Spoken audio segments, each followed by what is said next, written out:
പിതാവിന്റെയും പുത്രന്റെയും പരിശുദ്ധാത്മാവിന്റെയും നാമത്തിൽ ആമേൻ.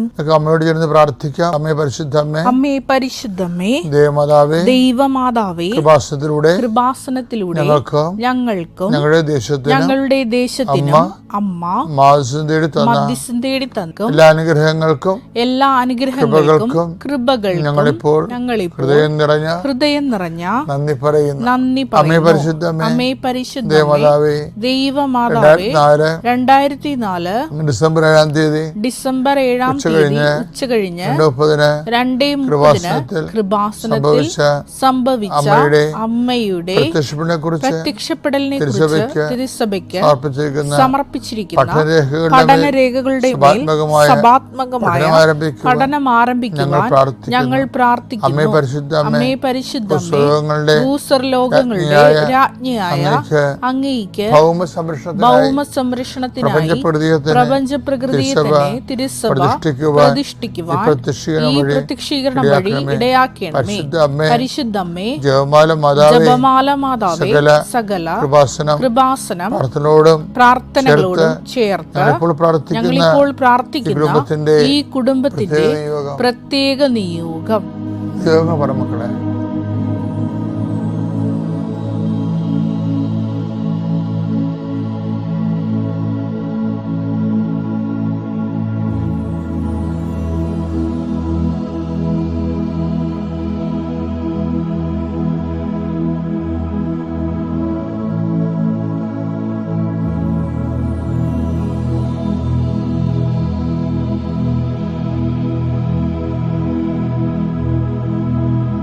അമ്മയുടെ പ്രത്യക്ഷീകരണത്തിന്റെ ഈ അനുഗ്രഹവേളയിൽ ഞങ്ങൾക്ക് സാധിച്ചു തരുവാൻ കനിയണമേ. കർത്താവേ, നിന്റെ ഉന്നതമായ നാമത്തെ സ്തോത്രം ചെയ്യുന്നു. നീ ഏത് ഭവനത്തിൽ പ്രവേശിക്കുമ്പോഴും ആ ഭവനത്തിന് സമാധാനം ആശംസിക്കാൻ അരളിച്ച കർത്താവേ, നിന്റെ നാമത്തിൽ ഈ പ്രാർത്ഥന കൂടുന്ന ലോകത്തിലുള്ള എല്ലാ രാജ്യങ്ങളിലുള്ള മക്കള് അവരുടെ ജീവിതാവസ്ഥകളുടെ മേലും അവരുടെ കുടുംബങ്ങളുടെ മേലും അവരുടെ ആശങ്കകളുടെ മേലും കർത്താവിന്റെ നാമത്തിൽ ഞാൻ ആശീർവദിക്കുന്നു. നിങ്ങൾ ശിരസ് നമിച്ചുകൊണ്ട് കൈകൾ കുപ്പിക്കൊണ്ട് ഈ ആശീർവാദം സ്വീകരിച്ചുകൊണ്ട് പരിശുദ്ധമ്മ ദേവാലയ കൃപാസ്ഥാനത്താരെ ജീവനുടെ പ്രത്യക്ഷപ്പെട്ട അമ്മയുടെ മണ്ണിൽ നിന്നുകൊണ്ടാണ് ഞാൻ നിങ്ങളെ ആശീർവദിക്കുന്നത്. അമ്മ നിങ്ങളുടെ കൂടെ ഉണ്ടാകുകയും അതുപോലെ തന്നെ സഞ്ചാരി മാതാവ്, സമയത്തിൻ്റെ അധികാരി, നിങ്ങളുടെ ഓരോ ശ്വാസങ്ങളിലും നിങ്ങൾ ചെയ്യേണ്ട, കർത്താവ് പറഞ്ഞു, നീ ചെയ്യേണ്ട കാര്യങ്ങൾ നിന്റെ മുഖത്ത് ഉപദേശിക്കുന്ന കർത്താവ്, നീ പോകുന്നിടത്തെല്ലാം നിന്റെ കൂടെ ഞാൻ ഉണ്ടായിരിക്കുന്ന കർത്താവിന്റെ വാഗ്ദാനപ്രകാരം പരിശുദ്ധ അമ്മ നിങ്ങളുടെ കൂടെ സഹചാരിയായി മാറുകയും നിങ്ങൾ ഇന്ന് പോകുന്ന വിഷയങ്ങളെല്ലാം കർത്താവ് ഏറ്റെടുക്കുകയും നിങ്ങൾ അനുഗ്രഹിക്കുകയും ചെയ്യട്ടെ.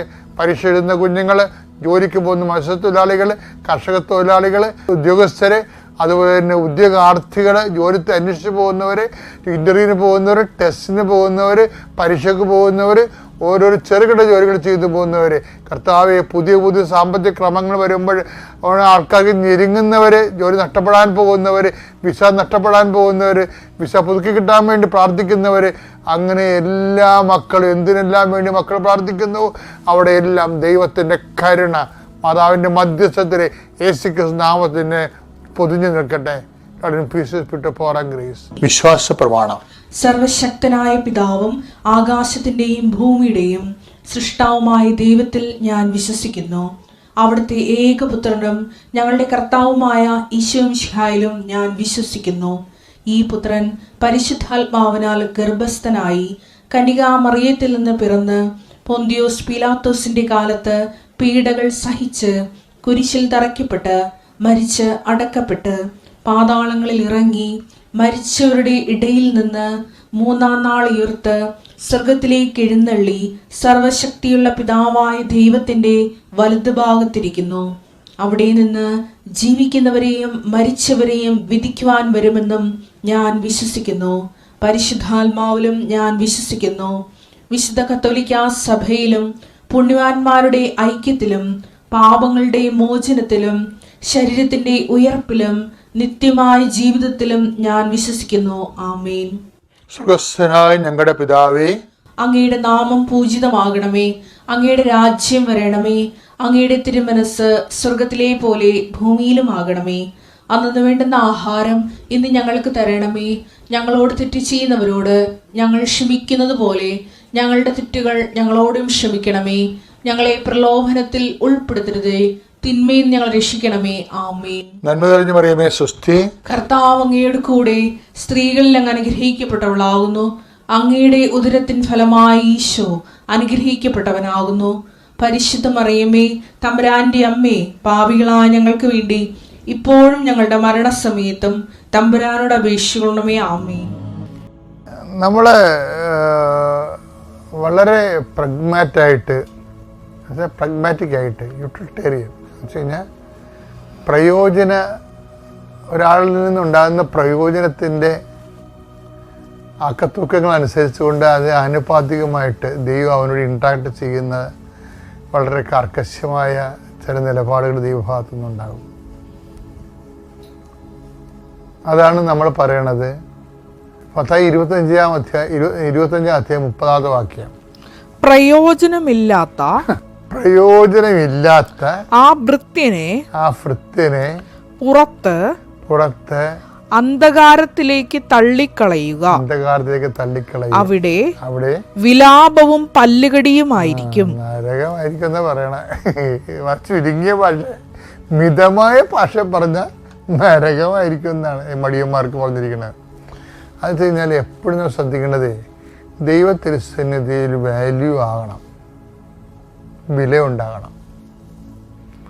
നമ്മൾ ഈ വാരിക്കെട്ടി പ്രാർത്ഥിക്കേണ്ടി ഒന്നും വരത്തില്ല. മനസ്സിലൊന്ന് വിചാരിച്ചാൽ മാത്രം മതി. നമ്മുടെ വിലയും വിചാരവും തമ്മിൽ ഭയങ്കര ബന്ധമാണ്. ഈ രക്തസ്രാവക്കാരി രോഗിയില്ലേ, അവൾ ഉള്ളിൽ വിചാരിച്ചതല്ലേ ഉള്ളൂ. മത്തായി 9:21 വായിച്ചോളൂ. അവന്റെ വസ്ത്രത്തിൽ ഒന്ന് സ്പർശിച്ചാൽ മാത്രം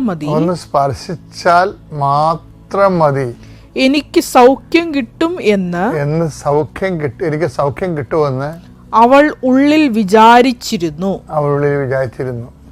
ഇത് നമ്മൾ ഇന്നലെ കണ്ട വചനമായിട്ട് ബന്ധമുണ്ട്. എന്താണ്? സുഖം പ്രാപിക്കാൻ തക്ക വിശ്വാസം ഇവക്കുണ്ട്. എന്താ കാര്യം? അവളുടെ ഉള്ളിൽ വിചാരമാണ്. എന്താണ്? അവൻ്റെ വസ്ത്രത്തിന് വിളിമ്പിൽ എങ്കിലും തൊടാനിടയായാൽ.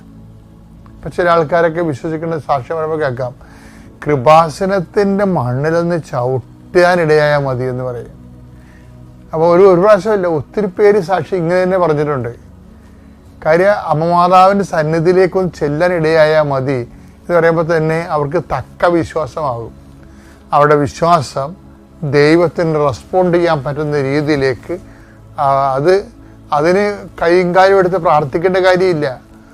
അങ്ങനെയുള്ള വ്യക്തികൾ ഇതുപോലെ നേരത്തെ പറഞ്ഞ പോലെ ദൈവത്തിന് പ്രയോജനമുള്ള വ്യക്തികളെ വെറുതെ ഉള്ളിലൊന്ന് ചുമ്മാ വിചാരിച്ചാൽ മതി, അത് വിചാരിക്കാതെ നടക്കും. അപ്പം ഏറ്റവും വലിയ എളുപ്പമാർഗം ദൈവത്തിന് ഒരു ദിവസം കടന്നു പോകുമ്പോൾ ഇന്നത്തെ ദിവസം നിങ്ങൾ ഒരു ഉദാഹരണം എടുത്തോ. ഇപ്പം ഞങ്ങളൊക്കെ 24 മണിക്കൂർ വർക്ക് ചെയ്യുന്നവരാണ്. അപ്പം ദൈവം അങ്ങനെ ആക്കിയതാണ്. രാവിലെ 5:30 തുടങ്ങുമ്പോൾ 5:30 ഞാനൊരു 4 മണിയൊക്കെ 4:30 എഴുന്നേക്കും. അപ്പോഴുള്ള ബലിവരും കാരണ നമസ്കാരം, ജവന്മാർ 2-3 ജവന്മാരൊക്കെ ചെല്ലും. ചെല്ലിയ ശേഷം ഞാൻ എൻ്റെ ജോലിക്ക് പ്രവേശിക്കും. പിന്നെ പള്ളി കുർബാനയ്ക്ക് പോകും. കുർബാന കഴിയുമ്പോൾ പിന്നെ കൗൺസിലിംഗ് അല്ലേ, ആൾക്കാരുമായിട്ട് പ്രാർത്ഥിക്കുകയല്ലേ. അത് 6-7 മണിവരെ പ്രാർത്ഥിക്കും. പിന്നെ രാത്രി നമ്മൾ സ്വകാര്യ പ്രാർത്ഥനകൾ. അപ്പം ഇതിനുള്ളിൽ എന്തുമാത്രം ആത്മാക്കളെ വീണ്ടെടുക്കുകയും എന്തുമാത്രം പേർക്ക് ധൈര്യം കൊടുക്കുകയും ചെയ്യുമ്പോൾ നമുക്ക് ദൈവത്തിൻ്റെ സന്നിധിയിൽ ഒരു പിടിപാടായി. എന്താണ്? ദൈവത്തിൻ്റെ സന്നിധി നമ്മൾ ആദ്യം പറഞ്ഞ പോലെ എന്താണ്? പ്രയോജനമുള്ള വ്യക്തിയായി മാറി. ഇതുപോലെയാണ് നിങ്ങൾക്കും സാധിക്കും ഇത്. എന്താ കാര്യം? നിങ്ങളെ കുടുംബത്തിന് വേണ്ടിയും കുഞ്ഞുങ്ങൾക്കും ചെയ്യേണ്ട കാര്യങ്ങളെല്ലാം നിങ്ങളെ കർത്താവിൻ്റെ തിരുസന്നിധിയിൽ ദൈവമഹത്വത്തിന് വേണ്ടി കാഴ്ചവെക്കണം. 3 വർഷമായി തുടരുന്ന ഒരു അകൽച്ച, അത് ഈ ഉടമ്പടി എടുത്ത് പ്രാർത്ഥിക്കാൻ തുടങ്ങിയത് പിന്നെ അത്ഭുതകരമായി മാറുകയും എല്ലാവരുമായും സൗഹൃദത്തിലാകുകയും ചെയ്തു. പിന്നെ ഇവിടെ ജെറീക്കോ പ്രാർത്ഥനയുടെ സമയത്ത് നവംബർ 14-ാം തീയതി ഞാൻ പ്രാർത്ഥന ചൊല്ലി മുറ്റത്തൂടെ ഇങ്ങനെ ഭവനത്തിന് ചുറ്റും നടക്കുമ്പോൾ വല്ലാതെ വയറുവേദനയും പെട്ടെന്നുണ്ടായത് ഒരു യൂറിനറി തടസ്സവും നടുവിന് വേദനയും സഹിക്കാൻ വയ്യാത്ത വിധമായി. രാത്രിയിൽ അത് കൂടിക്കൂടി വന്നു. ഉടമ്പടി വസ്തുക്കൾ, നേർച്ച വസ്തുക്കളെല്ലാം ഞാൻ ഉപയോഗിച്ചു, തൈലം പുരട്ടി. അത് കഴിഞ്ഞപ്പോൾ ഞാൻ സാവധാനം ഉറങ്ങി. രാവിലെ ആയപ്പോൾ ഒരു വിഷമവും ഇല്ല എനിക്ക്. അങ്ങനെ ഒരു സംഭവം നടക്കാത്ത പോലെ എല്ലാം സൗഖ്യപ്പെടുകയും ചെയ്തു. പിന്നെ എൻ്റെ 2 കൈകളും ഈ ഷോൾഡറിന് താഴേക്ക് 1 വർഷമായിട്ട് എപ്പോഴും ഒരു ചൊറിച്ചിലായിരുന്നു. എന്താ അലർജിയെന്നൊന്നും ഞാൻ ഡോക്ടറെ ഒന്നും കാണിച്ചില്ല. എപ്പോഴും ഇങ്ങനെ ചൊറിഞ്ഞുകൊണ്ടേയിരിക്കും. അപ്പോൾ ഞാനെപ്പോഴും പറയും, ഇത് എന്തൊരു അസുഖമാണ്, ഇത് ഡയബറ്റിക് പിഗ്മെൻറ്റേഷൻ ആയിരിക്കും, കളർ ചേഞ്ച് കൊണ്ട്. എൻ്റെ നീസ് ഇവിടെ വന്ന് ആദ്യം ഉടമ്പടി എടുത്തത്. അവൾ വന്നപ്പോൾ എനിക്ക് ഇത്തിരി തൈലം തന്നായിരുന്നു. അത് ഞാൻ പുരട്ടി. ഞാനത് ഓർത്തില്ല. പിന്നീട് എൻ്റെ കൈ ചൊറിയുന്നില്ലെന്നുള്ളതാണ് പിന്നെ ഞാൻ ഒരാഴ്ചയൊക്കെ കഴിഞ്ഞപ്പോഴാണ് ഞാൻ അറിയുന്നത് എൻ്റെ കൈക്ക് ചൊറിച്ചിലേ ഇല്ല. അത് മറന്നുപോയിരുന്നു ഞാൻ. അങ്ങനെ ഒരു വലിയ അത്ഭുതം അങ്ങനെ സംഭവിച്ചു. അത് ആ മോൾ എനിക്ക് വേണ്ടി പ്രാർത്ഥിച്ചുകൊണ്ടാണോ, അവളുടെ പ്രാർത്ഥനയോടെ തന്നെ ആ തൈലത്തിൻ്റെ വിശുദ്ധി കൊണ്ടാണോ, അതെനിക്കറിയില്ല. പിന്നെ എൻ്റെ ഭർത്താവിൻ്റെ കാലിൽ വലിയൊരു വെരിക്കോസ് വെയിൻ അൾസർ ഒത്തിരി വർഷങ്ങളായിട്ട് അദ്ദേഹത്തെ ഭാരപ്പെടുത്തും. പ്രത്യേകിച്ച് പറയുവാണെങ്കിൽ 23 വർഷമായിട്ട് അതിപ്പോഴും നിലനിൽക്കുന്നുണ്ട്. പക്ഷേ അൾസർ, വലിയ അൾസറായിരുന്നതെല്ലാം കുറഞ്ഞു. മരുന്ന് ഉപയോഗിക്കുന്നുണ്ടായിരുന്നു. എത്ര മരുന്ന് ഉപയോഗിച്ചാലും വേദനയായിരുന്നത്. ഇപ്പോൾ അത് വളരെയധികം കുറഞ്ഞിട്ടുണ്ട്. തീർത്തും മാറിയിട്ടില്ല. പക്ഷെ മാതാവ് മാറ്റിത്തരുമെന്ന് ഉറച്ച് ഞാൻ വിശ്വസിക്കുകയാണ്.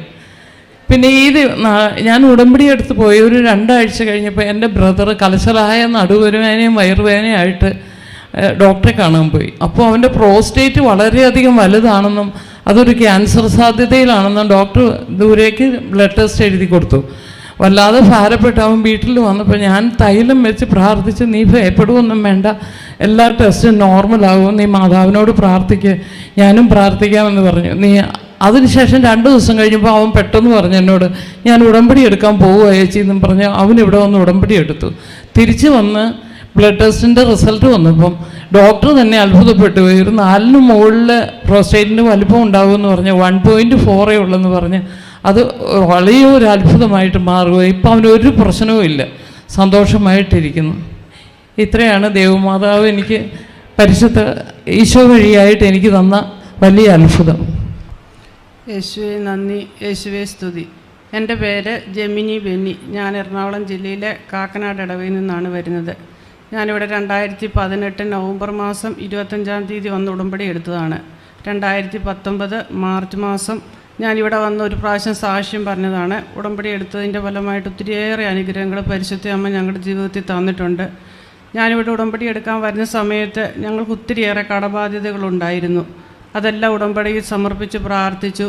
ഞങ്ങളുടെ 2 സ്ഥലം വിറ്റ് ആ കടബാധ്യതയെല്ലാം മാറ്റി തന്ന് അമ്മ മാതാവ് ഞങ്ങളെ ഒത്തിരിയേറെ അനുഗ്രഹിച്ചു. അതുപോലെ ഇതെൻ്റെ മൂത്ത മോനാണ്. മോന് ബിടെക്കിന് പാസ്സാകാൻ വേണ്ടി ഞാൻ ഉടമ്പടിയിൽ നിയോഗം വെച്ചിരുന്നു. അവന് സപ്ലിയൊക്കെ ഉണ്ടായിരുന്നു. അതെല്ലാം ക്ലിയർ ചെയ്ത് അവൻ ബിടെക്ക് പാസ്സായി. അതുപോലെ 2ാമത്തെ മോന് ഡിഗ്രി പാസ്സാകാൻ വേണ്ടിയും ഉടമ്പടി വെച്ചിരുന്നു. അത് പാസ്സായി. മോള് +2-ന് പഠിക്കുകയായിരുന്നു. മോൾക്ക് +2-ന് നല്ല മാർക്ക് കിട്ടാൻ വേണ്ടി ഉടമ്പടി വെച്ചിരുന്നു. അവൾക്ക് 90% എടുത്ത് മാർക്ക് നൽകി മാതാവ് അനുഗ്രഹിച്ചു. അത് കഴിഞ്ഞ് അവളെ ഫാഷൻ ഡിസൈനിങ്ങിന് വിടാൻ വേണ്ടിയായിരുന്നു ഞങ്ങൾക്ക് ആഗ്രഹം. അവൾക്കും ഭയങ്കര ആഗ്രഹമായിരുന്നു. അപ്പോൾ കൊച്ചിയിലുള്ള ഒരു ഇൻസ്റ്റിറ്റ്യൂട്ടിൽ കിട്ടാൻ വേണ്ടി അവൾ ഒത്തിരി ആഗ്രഹിച്ചു. പക്ഷേ ആ സമയത്ത് ഞങ്ങൾക്ക് അതിനുള്ള സാമ്പത്തികം ഞങ്ങളുടെ കയ്യിലില്ലായിരുന്നു. 1,60,000 രൂപ ഫീസ് അടയ്ക്കണമായിരുന്നു. അപ്പം മോൾക്ക് വലിയ ആഗ്രഹമായിരുന്നു അവിടെ തന്നെ കിട്ടണമെന്ന്. അപ്പം ഞാനൊരു പറഞ്ഞു അവളോട്, ഒരു കാര്യം ചെയ്യുക, അവിടെ നിന്ന് കിട്ടിയ ബ്രോഷർ കൊണ്ടുപോയി ഞാൻ മാതാവിൻ്റെ ഫോട്ടോയുടെ മുമ്പിൽ കൊണ്ടുവയ്ക്കുക. നിനക്ക് കിട്ടാനുള്ളതാണെങ്കിൽ, നീ അവിടെ പഠിക്കണമെന്ന് ആഗ്രഹിക്കുന്നതാണെങ്കിൽ മാതാവ് നിനക്ക് നടത്തി തരുമെന്ന് പറഞ്ഞു. അങ്ങനെ അവൾ അതവിടെ കൊണ്ടുവച്ചു. എന്നിട്ട് ഞങ്ങൾ ഡിഗ്രിക്ക് വേറെ കോളേജിലൊക്കെ കൊടുത്തു. അവൾക്ക് നിർമ്മല കോളേജിൽ BA എക്കണോമിക്സിന് അഡ്മിഷൻ കിട്ടി. പക്ഷേ അതിന് മുമ്പ് തന്നെ അതിന് ഒരു ദിവസം മുമ്പ് ഇവൾ ആഗ്രഹിച്ച കോളേജുകാർ ഞങ്ങളെ വിളിക്കുകയും ഞങ്ങൾക്ക് ആ ഫീസൊക്കെ പല ഇൻസ്റ്റാൾമെൻ്റായിട്ട് അടയ്ക്കാനുള്ള അവസരം അവർ തന്നു. അങ്ങനെ അവിടെ കയറി ഇപ്പോൾ ആ കോഴ്സ് പൂർത്തിയായി അതിൻ്റെ ഇൻറ്റേൺഷിപ്പ് ചെയ്യാൻ വേണ്ടിയുള്ള ഇതിലേക്കൊക്കെ ആയിരിക്കുകയാണ്. അതുപോലെ ഞങ്ങളുടെ കടങ്ങൾ ഒത്തിരിയേറെ ഈ സമയത്തിലൂടെ ഞാൻ ആദ്യം സാക്ഷ്യം പറഞ്ഞു കഴിഞ്ഞുള്ള സമയത്ത് ഞങ്ങൾക്കുണ്ടായിരുന്ന സ്ഥലം വിറ്റ് കുറേയേറെ കടങ്ങളെല്ലാം വീട്ടാൻ ഞങ്ങൾക്ക് മാതാവ് അനുഗ്രഹം തന്നു. പിന്നെ ഇതെൻ്റെ മൂത്ത മോനാണ്. മോനെ 2021 ഡിസംബർ മാസം 11-ാം തീയതി ചെറിയൊരു ജലദോഷവും തലവേദനയൊക്കെ ആയിട്ട് വന്നു. അപ്പോൾ ഞങ്ങൾ അടുത്തുള്ള ഒരു ഹോസ്പിറ്റലിൽ കൊണ്ട് മരുന്ന് മേടിച്ചു. അപ്പോൾ വൈറൽ ഫീവർ ആയിരിക്കും എന്നും പറഞ്ഞ് അവർ മരുന്ന് തന്നു. പക്ഷേ 2 ദിവസമായിട്ട് ഇവൻ്റെ തലവേദന മാറുന്നില്ല. മരുന്നെല്ലാം ഇട്ട് ട്രിപ്പ് ഇട്ടു. പക്ഷേ വീട്ടിൽ തിരിച്ചു കൊണ്ടുവന്ന് ഞങ്ങൾ രാത്രി 1 മണി വരെ അവിടെ കിടത്തിയിട്ട് വീണ്ടും തിരിച്ചു കൊണ്ടുവന്നു. അപ്പോൾ വീട്ടിൽ വന്നു കഴിഞ്ഞിട്ട് ഇവനെ നമ്മൾ വിളിക്കുമ്പോൾ ഇവൻ റെസ്പോണ്ട് ഒന്നും ചെയ്യുന്നില്ല. ചെറിയ കുട്ടികളെ വിളിക്കുന്ന പോലെ വിളിക്കുമ്പോൾ ഒന്ന് നോക്കും, വീണ്ടും തല കുമ്പിട്ടിരിക്കും. ഞാൻ പറയുന്നൊന്നും അവന് മനസ്സിലാകുന്നില്ല. ചോദിക്കുമ്പം തലവേദനയുണ്ടോ എന്ന് ചോദിക്കുമ്പോൾ വെറുതെ തലയൊന്ന് ആട്ടി കാണിക്കും. അപ്പം ഞാൻ കൃപാസനത്തിലെ ഉടമ്പടി പ്രാർത്ഥന വെച്ച് അത് കേട്ടോണ്ട് യൂട്യൂബിൽ കണ്ടുകൊണ്ട് ഞാനിങ്ങനെ അടുത്ത് കിടക്കുവാണ്. അപ്പോൾ കുറേ സമയമായിട്ട് ഇവൻ എണീക്കുന്നില്ല.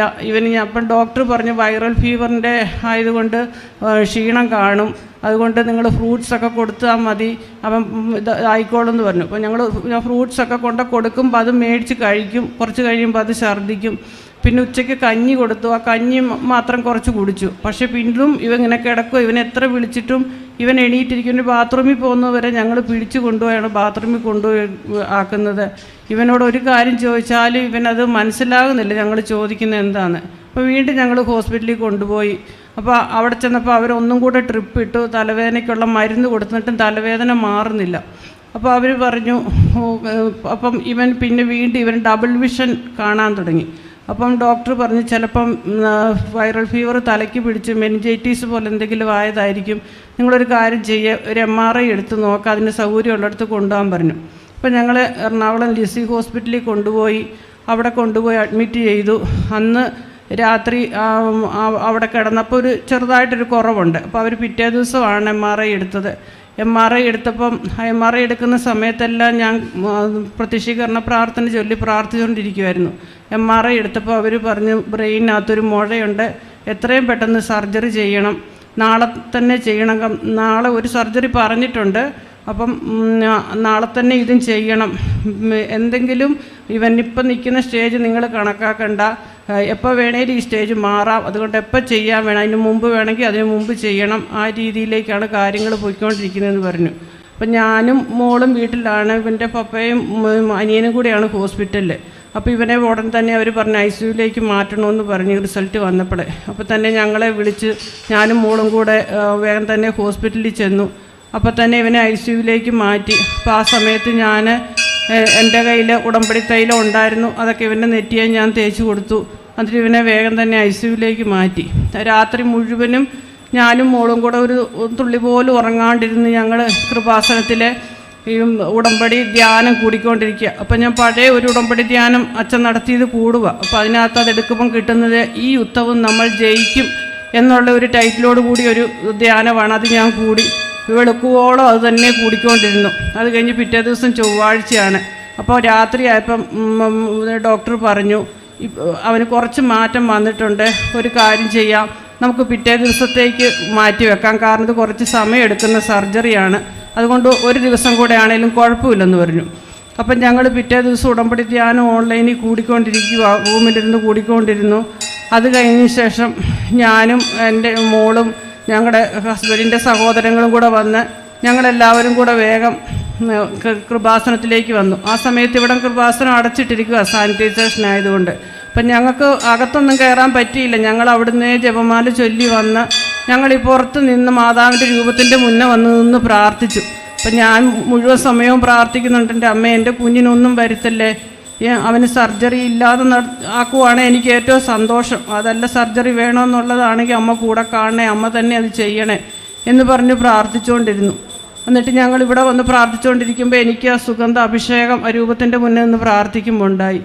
എന്നിട്ട് ഞങ്ങൾ പ്രാർത്ഥിച്ചു. അന്നേരം ഞങ്ങൾ പറഞ്ഞു ഒന്നും കൂടെ സ്കാൻ ചെയ്ത് നോക്കണം. അപ്പോൾ ഡോക്ടർ പറഞ്ഞു ചെയ്യേണ്ടതാ, പിന്നെ നിങ്ങളുടെ വിശ്വാസം അനുസരിച്ച് നിങ്ങൾ ചെയ്തോളാൻ പറഞ്ഞു. അപ്പോൾ വീണ്ടും ഒന്നുകൂടെ സ്കാൻ ചെയ്തു. അപ്പം ഞങ്ങൾ ഇവിടുന്ന് ഇറങ്ങി കഴിഞ്ഞപ്പോഴത്തേക്കും വീണ്ടും ഫോൺ വിളിച്ചപ്പോൾ പറഞ്ഞു സർജറി ചെയ്യണമെന്നാണ് പറഞ്ഞേക്കുന്നതെന്ന് പറഞ്ഞു. അപ്പോൾ പെട്ടെന്ന് എൻ്റെ മനസ്സിലേക്ക് വന്നത് ഇതാ കർത്താവിൻ്റെ ദാസി, നിൻ്റെ വചനം പോലെ എന്നിൽ ഭാവിക്കട്ടെ, ആ തിരുവചനമാണ് എൻ്റെ മനസ്സിൽ വന്നത്. എന്നിട്ട് ഞങ്ങൾ തിരിച്ചു പോയി. അപ്പോഴത്തേക്ക് എനിക്ക് കുറേ സമാധാനം വന്നു. അതുവരെ എനിക്കൊട്ടും സമാധാനമില്ലായിരുന്നു. ഞാൻ എൻ്റെ കയ്യിൽ ഒരു കുരിശുണ്ട് എപ്പോഴും പിടിക്കുന്നത്, അത് ഇങ്ങനെ പിടിച്ചുകൊണ്ട് ഞാനിങ്ങനെ ഇരിക്കും. അത് താഴെ വയ്ക്കുമ്പോൾ എൻ്റെ ശക്തിയെല്ലാം എനിക്ക് ചോർന്നു പോകുന്ന പോലെ തോന്നുമായിരുന്നു. പക്ഷെ ഇവിടെ വന്ന് പ്രാർത്ഥിച്ചിട്ട് തിരിച്ചു പോയപ്പോഴത്തേക്കും സമാധാനമായി. വീണ്ടും ഞങ്ങൾ പോയി. പിറ്റേ ദിവസം ഇവന് വേണ്ടി ഓപ്പറേഷൻ നടത്തി. 6.5 മണിക്കൂറുണ്ടായിരുന്നു സർജറി. രാവിലെ 9 മണിക്ക് കയറ്റിയിട്ട് വൈകിട്ട് 6 മണി കഴിഞ്ഞപ്പോഴാണ് ഡോക്ടർ ഞങ്ങളോടൊരു വിവരം ഇവൻ്റെ പറയുന്നത്. അപ്പോൾ ഇവന് ഇൻറ്റേർണൽ ബ്ലീഡിങ് ഉണ്ട്, അതുകൊണ്ട് സർജറിയിലൊക്കെ കുറേ റിസ്ക് ഉണ്ടെന്നാണ് പറഞ്ഞത്. റിസ്ക് ഉണ്ട്, സൈഡ് എഫക്റ്റ് ഉണ്ട്, അങ്ങനെ കുറേ പ്രശ്നങ്ങൾ പറഞ്ഞിരുന്നു. പക്ഷെ ഒരു കുഴപ്പവും ഇല്ലാതെ സർജറി എല്ലാം നല്ല സ്റ്റേബിളായിട്ട് പോയി, ഒരു പ്രശ്നവും ഉണ്ടായില്ല. ഡോക്ടർ ഞങ്ങളെ വിളിച്ചിട്ട് പറഞ്ഞു സർജറി നടന്നു, ഒരു പ്രശ്നമില്ലായിരുന്നു, ബ്ലീഡിംഗ് ഒന്നും ഇല്ലായിരുന്നു, ബ്ലഡൊന്നും കൊടുക്കേണ്ടി വന്നില്ല. പിന്നെ അവനെ വിളിച്ചു, അവൻ്റെ പേര് പറഞ്ഞു, കയ്യും കാലും എല്ലാം അനക്കുന്നുണ്ട്, ഒരു പ്രശ്നവും ഇല്ലെന്ന് പറഞ്ഞു. അങ്ങനെ സർജറി കഴിഞ്ഞു. 3 ദിവസത്തോളം ICU കിടത്തി. പെട്ടെന്ന് തന്നെ അതുപോലെ 4-5 ലക്ഷം രൂപയോളം ആകുമെന്നാണ് പറഞ്ഞത്. ആ സമയത്ത് ഞങ്ങളുടെ കയ്യിൽ ഒരു പൈസ പോലും ഉണ്ടായിരുന്ന സമയമല്ലായിരുന്നു. പക്ഷേ അതെല്ലാം ഞങ്ങളുടെ സഹോദരങ്ങളും ബന്ധുക്കളും തന്ന് ഞങ്ങളെ അനുഗ്രഹിച്ചു. അവർ പറഞ്ഞ അത്രയും പൈസയൊന്നും ഞങ്ങൾക്ക് ഹോസ്പിറ്റലിലായില്ല. ഒരാഴ്ച കഴിഞ്ഞപ്പോൾ ഹോസ്പിറ്റലിൽ നിന്ന് തിരിച്ചു പോന്നു. അതുവഴി എൻ്റെ മോൻ്റെ വിശ്വാസ ജീവിതത്തിൽ ഒത്തിരി മാറ്റം വന്നു. ആ ഹോസ്പിറ്റലിൽ നിന്ന് തിരിച്ചു വന്ന അന്ന് തൊട്ട് അവൻ രാവിലെ ഹോസ്പിറ്റലിൽ വെച്ച് തന്നെ ഓൺലൈനിൽ കുർബാന കൂടുന്നുണ്ടായിരുന്നു. രാവിലെ എണീറ്റ് കുർബാന കൂടും, തിരുവചനം വായിക്കും, കുറേയും കൂടെ വിശുദ്ധിയോടെ ജീവിക്കാനുള്ള കൃപ കിട്ടി. അങ്ങനെ മാതാവ് ഞങ്ങളെ ഒത്തിരിയേറെ അനുഗ്രഹിച്ചു. അപ്പം എനിക്ക് കുറച്ച് അങ്ങനെ പരിസ്ഥിതി അമ്മയുടെ ഈ അനുഗ്രഹത്തിന് ഞാൻ ഒത്തിരി നന്ദി പറയും. അപ്പം ഞാൻ അമ്മയോട് പറഞ്ഞിരുന്നു, അമ്മ എൻ്റെ മോനെ ഞാൻ ഈ സന്നിധിയിൽ കൊണ്ടുവന്ന് ഞാൻ സാക്ഷ്യം പറഞ്ഞോളാന്ന്. പിന്നെ എനിക്ക് കുറേ നാളായിട്ട് എൻ്റെ വലത് ബ്രസ്റ്റിലൊരു വേദനയായിരുന്നു. അപ്പം ഞാനൊരു 2-3 ആഴ്ച മുമ്പ് ഡിസ്ട്രിക്ട് ഹോസ്പിറ്റലിൽ പോയി ഒന്ന് കാണിച്ചു. അപ്പോൾ ഡോക്ടർ എന്നോട് പറഞ്ഞു ഒന്ന് മാമോഗ്രാം ചെയ്ത് നോക്കണമെന്ന് പറഞ്ഞു. അങ്ങനെ മാമോഗ്രാം ചെയ്തു. മാമോഗ്രാം ചെയ്തപ്പം വലത് ബ്രസ്റ്റിൽ പ്രശ്നമില്ല, പക്ഷേ ഇടത് ബ്രസ്റ്റിൽ ചെറിയൊരു തടിപ്പ് പോലെ കാണുന്നുണ്ടെന്ന് പറഞ്ഞു. അപ്പോൾ ഒരു ടെസ്റ്റും കൂടെ ചെയ്യാൻ അവരെന്നോട് പറഞ്ഞു. അപ്പോൾ ഞങ്ങളത് ചെയ്യാനായിട്ട് പോയി നിന്ന്. അവിടെ ചെന്നപ്പോൾ അവർ പറഞ്ഞു 10,000 രൂപയാണ് ആ ടെസ്റ്റിന്. ആ ടെസ്റ്റ് ചെയ്തിട്ട് ബയോപ്സിക്ക് അയക്കണമെന്ന് പറഞ്ഞു. അപ്പോൾ അത് കേട്ടപ്പോൾ ഞങ്ങൾക്ക് വിഷമവും, എത്രയും പൈസ വേണമല്ലോ എന്ന് ഓർത്ത്. എന്നാലും ഞങ്ങൾ തിരിച്ചു പോന്നു, പിന്നെ വരാമെന്നും പറഞ്ഞ്. വീട്ടിൽ വന്നു കഴിഞ്ഞപ്പോൾ പിള്ളേർ സമ്മതിക്കത്തില്ല, വേഗം തന്നെ ചെയ്യാൻ പറഞ്ഞ് അപ്പം തന്നെ വിളിച്ച് ബുക്ക് ചെയ്ത് വീണ്ടും ഞങ്ങൾ ടെസ്റ്റ് ചെയ്യാനായിട്ട് പോയി. അപ്പോൾ അതിന് പോകുന്നതിന് മുമ്പ് ഞാൻ കൃപാസനത്തിൽ ഉപ്പെടുത്ത് ഞാൻ എൻ്റെ ബ്രസ്റ്റിൽ തേച്ച് പ്രാർത്ഥിച്ചു, വിശ്വാസ പ്രമാണം ചൊല്ലി പ്രാർത്ഥിച്ചു. എൻ്റെ ഉടമ്പടി കാശ് രൂപ എടുത്ത് ഞാൻ എൻ്റെ പാൻറ്റിൽ കുത്തിവെച്ച്. അപ്പം ഞാൻ എന്നിട്ട് അവിടെ ചെന്നു, അവർ എന്നെ റൂമിലേക്ക് കൊണ്ടുപോയി. അവിടെ ചെന്ന് ഡോക്ടർ ആ റിസൾട്ട് നോക്കിയിട്ട് പറഞ്ഞു ഇത് വലിയ കുഴപ്പമൊന്നുമില്ലോ, ബയോപ്സിയുടെ ആവശ്യമില്ല, ഞാനൊന്നുകൂടെ നോക്കട്ടെ എന്ന് പറഞ്ഞു. എന്നിട്ട് വേഗം തന്നെ നോക്കി വെച്ചിട്ട് ഡോക്ടർ പറഞ്ഞു ഇത് ബയോപ്സിയുടെ ഒന്നും ആവശ്യമില്ല, ഒരു കുഴപ്പമില്ല, ഒരു ഗുളിക തരാം, അതൊരു 3 മാസം കഴിച്ചാൽ മതി, വിറ്റാമിൻ ഗുളികയാണ്, അത് കഴിച്ചാൽ മതി, അതെല്ലാം മാറിക്കോളൂ എന്ന് പറഞ്ഞു. അങ്ങനെ ഒത്തിരിയേറെ അനുഗ്രഹങ്ങൾ അതും മാറ്റി തന്ന് അനുഗ്രഹിച്ചു. പിന്നെ അതുപോലെ എനിക്ക് ചുമയായിരുന്നു, മാസങ്ങളായിട്ട് ഡിസംബർ മാസത്തിൽ തുടങ്ങിയ ചുമയാണ്. എനിക്ക് എന്ത് മരുന്ന് കഴിച്ചാൽ കുറേ മരുന്നുകളെല്ലാം മാറി മാറി കഴിച്ചു, പക്ഷേ കുറഞ്ഞില്ല. ഡിസ്ട്രിക്ട് ഹോസ്പിറ്റലിലെ മരുന്നാണ് ലാസ്റ്റ് എന്ത് കഴിച്ചത്. എന്നിട്ട് വീണ്ടും ഞാൻ ഈ ലാസ്റ്റ് പോകുന്ന സമയത്തിന് മുമ്പെല്ലാം ഞാൻ ഈ ചൊവ്വാഴ്ചത്തെ ഉടമ്പടി പ്രാർത്ഥന എല്ലാ പ്രാവശ്യവും ഞാൻ കൂടും. അപ്പം ഞാൻ മാതാവിനോട് പ്രാർത്ഥിച്ചെൻ്റെ അമ്മയെ ഈ ചുമ എനിക്കൊന്ന് മാറ്റിത്തരണേ, കാരണം ഞാൻ അത്ര ബുദ്ധിമുട്ടുന്നുണ്ടായിരുന്നു രാത്രി സമയങ്ങളിലൊക്കെ ചുമ കാരണം. ഈ പ്രാവശ്യത്തെ ഉടമ്പടി ധ്യാനവും കൂടി കഴിഞ്ഞ് ഹോസ്പിറ്റലിൽ പോയിട്ട് വന്നു കഴിഞ്ഞപ്പോഴേ എൻ്റെ ചുമ മാറി, എനിക്കിപ്പം നല്ല സമാധാനം കിട്ടി. എൻ്റെ പേര് ലീലാമ്മ ആൻ്റണി. ഞാൻ ഗുജറാത്തിൽ നിന്ന് വരുന്നു. 2019 ഞാനിവിടെ വന്ന് ഉടമ്പടി എടുത്തത്. എൻ്റെ മകൾക്ക് കല്യാണം കഴിഞ്ഞ് 10 വർഷമായി, മക്കളില്ലായിരുന്നു. ഇപ്പോൾ അവൾ പ്രഗ്നൻ്റാണ്, 8 മാസമായി, ദുബൈയിലാണ്. പിന്നെ രണ്ടാമത്തെ അനുഗ്രഹം, എൻ്റെ മകൻ ഒരു ഹിന്ദുവിൽ നിന്നാണ് കല്യാണം കഴിച്ചിരിക്കുന്നത്. അവൻ്റെ വിവാഹം പള്ളിയിൽ വെച്ച് നടക്കുവാൻ അമ്മ മാതാവ് സഹായിച്ചു. അവനൊരു കുഞ്ഞുണ്ട്, ആ കുഞ്ഞിനെ മാമോദിസ മുക്കുവാനും ഉടമ്പടി വെച്ച് ഞാൻ പ്രാർത്ഥിച്ചിരുന്നു, അതും എനിക്ക് സഹായിച്ചു. എനിക്ക് 4-5 വർഷമായിട്ട് നടുവിന് വേദനയും എൻ്റെ വലത്തുമുട്ടിന് വേദനയുമായിരുന്നു. ബെൽറ്റ് ഇട്ടുകൊണ്ടായിരുന്നു ഞാൻ നടന്നിരുന്നത്. അത് ഉടമ്പലി തൈലവും ഉപ്പും ഉപയോഗിച്ച് എൻ്റെ പൂർണ്ണമായിട്ട് മാറി. എനിക്കിപ്പോൾ 4 മണിക്കൂർ ഞാൻ ഇവിടെ ബസ്സിലിരുന്ന് വന്നിട്ടും എനിക്കൊരു വേദനയും ഇല്ല. പിന്നെ എൻ്റെ അനിയത്തിയുടെ ഭർത്താവ് അവിടെ വിവാഹം കഴിഞ്ഞ് 18 വയസ്സിൽ അവളെ വിവാഹം കഴിച്ചതാണ്. അന്ന് മുതലുള്ള മദ്യപാനവും ഭയങ്കര പ്രശ്നവുമായിരുന്നു. ഇപ്പോൾ ഉടമ്പടിയിൽ ഞാൻ വിഷയം വെച്ച് പ്രാർത്ഥിച്ചു. അത് മുഖാന്തരം അവൻ്റെ മദ്യപാനം കഴിഞ്ഞു, നല്ല കുടുംബജീവിതമായിട്ട് സന്തോഷമായിട്ട് ജീവിക്കുന്നു. പിന്നെ മകൾക്ക് ഇപ്പോൾ 8 മാസമായി, അവൾ ദുബൈയിലാണ്. ഞാനിപ്പോൾ ദുബൈയിൽ നിന്ന് സാക്ഷ്യം പറയാനായിട്ട് വന്നതാണ്. 2019 ഞാൻ എടുത്ത ഉടമ്പടിയിൽ സാക്ഷ്യം പറയാൻ ഞാൻ താമസിച്ചു. കടന്നു വരാൻ എനിക്ക് സാധിച്ചില്ല. ഇപ്പോൾ ഞാൻ ഉടമ്പടിയിൽ ഈ സാക്ഷ്യം പറയാനായിട്ട് കടന്നു വന്നതാണ്. താമസിച്ചതിന് അമ്മയ്ക്കും തിരുക്കുമാരനും 1000 ക്ഷമ ഞാൻ ചോദിക്കുന്നു. എൻ്റെ പേര് ലിജിമോൾ. ഞാൻ പാലായിലെ രാമപുരത്ത് നിന്നാണ് വരുന്നത്. ഞാൻ 2021 ഒക്ടോബർ 13 ഉടമ്പടി എടുത്തത്. അതിനു മുമ്പ് എൻ്റെ അമ്മ 2019 ഉടമ്പടി എടുത്തിരുന്നു. പക്ഷേ കൊറോണയുടെ ഇതൊക്കെ കാരണം അമ്മയ്ക്ക് ആ ഉടമ്പടി മുടങ്ങിപ്പോവുകയും ചെയ്തു. അപ്പോൾ എനിക്ക് ആ ഉടമ്പടി മുടങ്ങിപ്പോയി ഭയങ്കര സങ്കടമായിരുന്നു. അപ്പം അങ്ങനെ ഇവിടെ ഓപ്പൺ ചെയ്തപ്പോഴേക്കും ഞാൻ ഓടി വന്ന് ഉടമ്പടി എടുത്തു. അത് 2021 ഒക്ടോബർ 13 അപ്പം അന്ന് ഞാൻ വെച്ചത് എൻ്റെ പപ്പ 21 വർഷമായിട്ട് ഭയങ്കര മദ്യപാനമായിരുന്നു. അപ്പം മദ്യപാനം എന്ന് പറയുമ്പോൾ ഓരോ ഞായറാഴ്ച ആകുമ്പോഴേക്കും എനിക്ക് ഭയങ്കര പേടിയായിരുന്നു.